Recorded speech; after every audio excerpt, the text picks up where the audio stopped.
Hello viewers, আসসালামু আলাইকুম। কেমন আছেন সবাই? Welcome back to my channel. আজকে হচ্ছে জামাই পিঠা রেসিপি করব, সেটাই হচ্ছে আপনাদের মাঝে শেয়ার করব। তো জামাই পিঠা বানানোর জন্যে লাগবে একটা ডিম।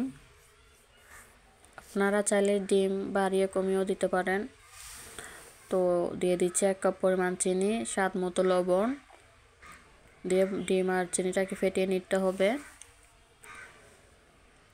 তো ডিম আর চিনিটাকে ভালো করে ফেটিয়ে নিয়েছি। এবার হচ্ছে দিয়ে দিচ্ছি 1 কাপ চালের গুঁড়া, 1 কাপ ময়দা দিয়ে মিশ্রণটাকে ভালো করে ফেটিয়ে নিতে হবে। অল্প অল্প করে পানি দিব। তো দিয়ে দিচ্ছি 1 চামচ গুঁড়া দুধ। এবার হচ্ছে একটু একটু পানি দিয়ে ব্যাটারটাকে ভালো করে ফেটিয়ে নিতে হবে। পানিটা একবারে দেওয়া যাবে না, তাহলে কিন্তু পাতলা হয়ে যেতে পারে।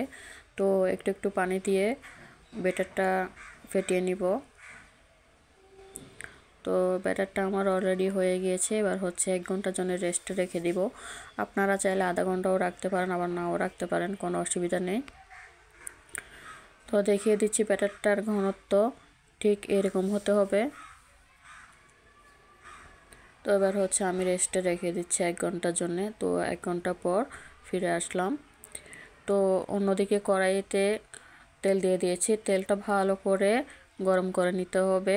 ওই তেলের মধ্যে একটা ঝাঁস গরম করে নিতে হবে। আপনারা চাইলে 2টা ঝাঁসও রাখতে পারেন, একটা গরম হতে হতে আরেকটা দিয়েও বানাতে পারেন। তো যেহেতু আমি একটা দিয়ে করব, তো ঝাঁসটাকে ভালো করে গরম করে নিয়েছি।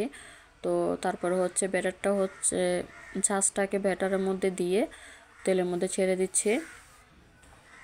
তো দেখো ঝাঁসটা আমি ওইখানে এক পাশে রেখে দিয়েছি যাতে এটা গরম হয়, হিট হয় আর কি। তো পিঠাটা আস্তে আস্তে করে হচ্ছে আমি ভেজে নিব। তো আমার পিঠাগুলো একদম হয়ে গিয়েছে, দেখো কেমন হয়েছে। আশা করি আপনাদের অনেক বেশি ভালো লাগবে। ভালো লাগলে প্লিজ আমার চ্যানেলটি সাবস্ক্রাইব করে পাশে থাকবেন, লাইক কমেন্ট শেয়ার করবেন। আর এই পিঠাটা অনেকে অনেক নামে পরিচিত। আমরা জানি ফুলঝুরি পিঠা, আর হচ্ছে ঝাঁস পাক্কন কে কী নামে জানে সেটা কমেন্ট বক্সে জানাবেন। আসসালামু আলাইকুম, ধন্যবাদ সবাইকে।